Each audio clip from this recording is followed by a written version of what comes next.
Hi, I'm Sarah from The Upcoming. A real pleasure to be with you here in Berlin for the film festival. Hello. Maybe you could just begin with a brief introduction to this incredible film. For people who don't know anything about it, what can they expect?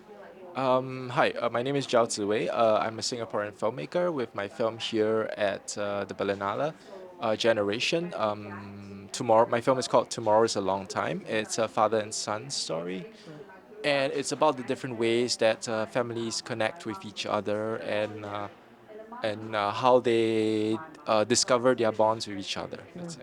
And tell us about the initial inspiration for the story and why you wanted to tell it on the big screen.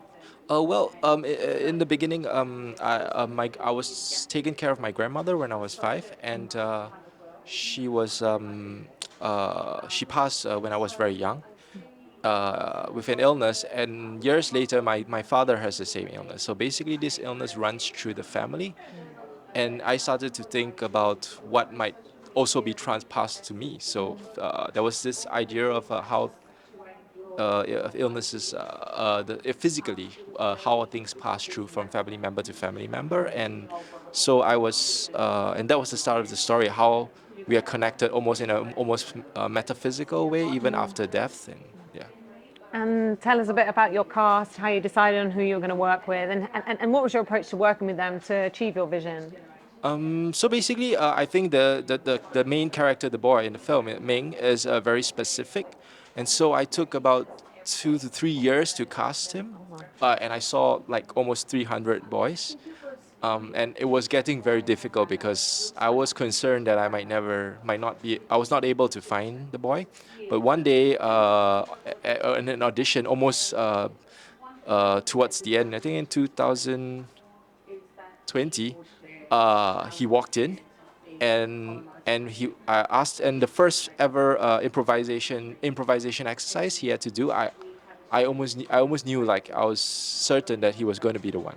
Yeah, there was a certain sort of sensitivity to him that I really liked. Yeah.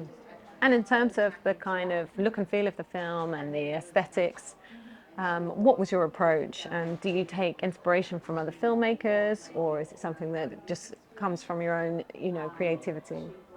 I think that I'm obviously influenced by other filmmakers, but during the filming or during the crafting the approach, I never ever think about things like that because whatever that is in you and your influences, it will always come out. So for me, I just tried to be true to my own instincts and how I wanted the film to look, how I wanted the characters to be grounded in their environment. So that's how I planned the film. And along the way, were there any moments that were particularly challenging or that stood out to you as highlights? I think filming in jungles is always difficult, and traveling through them with heavy camera equipment is always tough. So I think that's something that the crew and the team and the cast had to go through. Yeah. And a moment that was really fun or that you really enjoyed? A very fun moment for me personally, although not for everybody, was doing a 2 week quarantine to be by myself. It's a joke, but yes. But at the same time, it allowed me, because I shot the film in Singapore, and then I flew to Taiwan for a 3 week quarantine, and the solitude allowed me to reaccess what I had shot in Singapore before we embarked on the Taiwanese shoot. So that was really good. And how important were the locations that you use in your film, and how much did they kind of contribute to your storytelling? I think the locations are very important because, and I took a really long time to discover and look for all these locations, because I think that by setting characters in a specific space, it tells a lot about their background and the spaces that they exist in. So I think these things contribute to the story. And what do you think the key themes are, or the takeaways people can have from the film?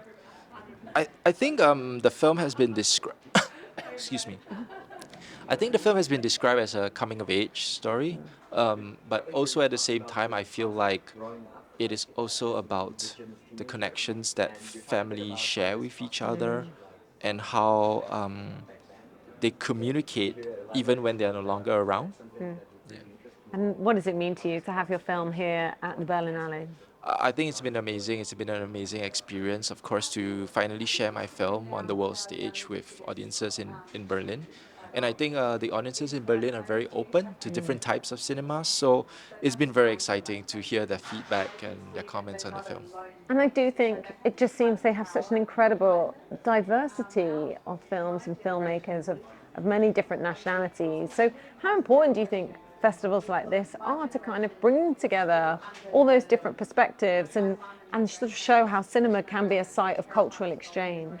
Yes, I think film festivals are very important because it allows people to have the opportunity to see different types of films, different types of filmmaking, different types of narrative, different types of films from all over the world. And yeah, it's been a great experience to do that and to come here and present a film from Singapore and to say this is where I'm from, this is my story. What do you think? I think it's been really cool. And how do you see the sort of opportunities for filmmaking in Singapore and kind of the cinema landscape there? And what would you say sort of distinguishes a film that comes from Singapore? Is there certain characteristics you might be able to pull out? I think Singapore cinema is on the rise. There has been a number of filmmakers from Singapore recently who have been going to the major film festivals around the world, presenting our the films from Singapore there. And as for a specific style saying it's from Singapore, I think uh, all of us have different obsessions. And so perhaps another filmmaker from Singapore might not be talking about the same themes or topics as me. And so I think based on all the different films, maybe you might see a very interesting, multifaceted look at Singapore. And it does feel like it's kind of divisive sometimes, the idea of these, the proliferation of streaming platforms and, film has been taken out of cinemas and, everyone watching them at home. But you could also say on the flip side, it's also kind of broadening the landscape. And it does feel like things like Netflix, you just see so much more diversity in the films that you're seeing, particularly from Asia. So do you feel like that can actually be a positive force? Yeah, I think it can be. I mean, I personally am a Netflix subscriber, and I have been able to see films that I might not have been able to see in some other places. But of course, as a filmmaker, I think the dream is to always see your film on the big screen. It's always a pleasure, especially if you've been working on it for a number of years. To have that moment, it is like magic, to see your film in the big screen. But I think it's a good thing because with platforms like these, they're expanding the kind of content that audiences around the world can see, can have the access to. So I think that's a great thing as well. And overcoming, what was it the director of Parasite said when he got his Oscar, if people can Subtitles. get over that little inch of subtitles, which it's true, it seems crazy that, the English speaking world has been so resistant to it for so long, but somehow that people were watching on Netflix, it seems to have broken through that barrier maybe. That's amazing. So that's definitely a good thing. Yes, it is. And can you quickly tell us what you might be working on next? Have you got something in the works? Yeah, I have an idea. It's not fully formed yet, so I'm gonna have to keep it a secret. All right. Thank you. Well, thank you so much for sharing all that Thank with you very us much. and really enjoy the rest of your time here in Berlin. Thanks so much. Thank you.